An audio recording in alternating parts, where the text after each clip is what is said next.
সবুজে মোড়া এই চা বাগান যেন প্রকৃতির আঁকা এক জীবন্ত ছবি। শান্ত হাওয়া, পাখির ডাক আর পাতার ফুঁকে রোদের খেলা। চা বাগান মানেই মনের আরাম। এখানে প্রতিটি পাতায় লুকিয়ে আছে পরিশ্রম, আর প্রতিটি কাপে জমে থাকা গল্প। চা বাগানের আঁকাবাঁকা পথ ধরে হাঁটলেই মন হারিয়ে যায় প্রকৃতির কুলে। পাহাড়ের কুল ঘেঁষে দাঁড়িয়ে থাকা এই বাগান প্রকৃতি আর মানুষের মিলনের এক অসাধারণ দৃশ্য।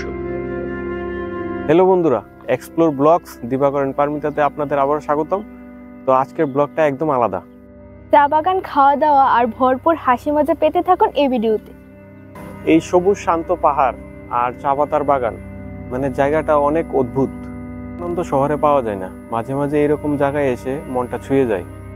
চা বাগান আর শান্ত প্রকৃতির মাঝে যদি একটি দিন কাটাতে যাও, তাহলে এই ভিডিওটি তোমাদের জন্য। এই শান্ত পরিবেশ আর সবুজে ঘেরা রাস্তা আর এখানকার ফ্লেভার সবকিছু মিলিয়ে যেন একটি অসাধারণ জায়গা। সন্ধ্যা বলছে আজ একটু ধীরে হোক, শহরে তাড়াহুড়া ভুলে যাও। প্রকৃতির এই রূপ মিস করা যায় না।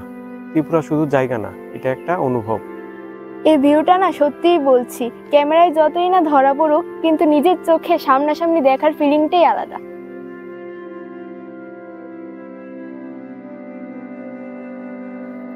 তোমরা এখানকার জায়গাটা দেখতে পাচ্ছ, চারদিকে শুধু চা পাতা বাগান, আর দেখতে অনেকটাই সুন্দর।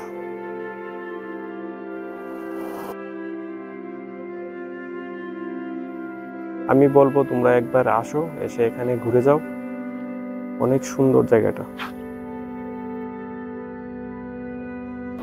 চা বাগান তো অনেক ঘোরাঘুরি হলো, পেটেরও একটু যত্ন নেওয়া দরকার, তাই আমরা চলে এসেছি এখানে একটু খাওয়া দাওয়া করার জন্য। তো আমরা অর্ডার করেছি পকোড়া, তারপর চলে আসলো আমাদের মোমো, ফ্রাই মোমো। আর তোমরা যারা এখন আমাদের ভিডিওটা দেখছো, তাদের অনেক ধন্যবাদ। আর চা বাগান ভ্রমণ যদি ভালো লেগে থাকে, তাহলে ভিডিওটাকে লাইক করে দিও, কমেন্ট করে দিও, আর অনেক শেয়ার করে দিও, আর আমাদের চ্যানেলটাকে সাবস্ক্রাইব করে দিও।